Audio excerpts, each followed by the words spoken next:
Chairman Korangi town Mohammad Naeem Sheikh के office में deputy commissioner Korangi Masood Bhutto और चेयरमैन कोरंगी टाउन मोहम्मद नईम शेख ने मुहर्रम उल हराम के हवाले से जाफरी अलायंस के वफ़द से आज मुलाकात की। मुलाकात के मौके पर पाकिस्तान पीपल्स पार्टी सिटी एरिया 124 के सदर doctor Tahir Khan, city area 125 के सदर कौसर आब्दी भी मौजूद थे। मुलाकात में मुहर्रम उल हराम के दौरान दरपेश मसाइल, जुलूसों के रूट, सिक्योरिटी, सफाई सुथराई और दीगर इंतजामात पर तफसीली तबादला ख्याल किया गया। तमाम शिरकान ने इस बात पर जोर दिया कि इन मुक़द्दस अय्याम में शहरियों को मुकम्मल सहूलियात और पुरअमन माहौल फराहम करना है।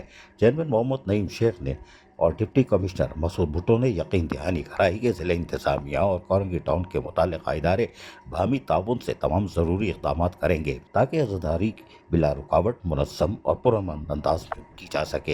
ये इजलास मजहबी आमंगी, रवादारी और बैनुल मसाइल के इत्तेहाद की अमली मिसाल है, जो शहर में अमन और इस्तेहकाम के क़याम के लिए एक मुस्बत पेशरफ़ साबित होगा और कोरंगी टाउन माजी की तरह इस साल भी अज़ादारान हुसैन को तमाम तर सहूलियात की फराहमी को हर मुमकिन तरीके से यकीनी बनाएगा।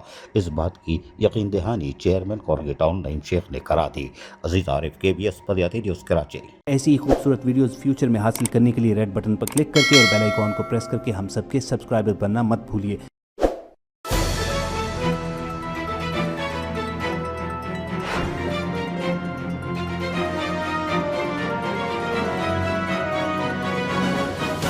KBS बल्दियाती न्यूज़।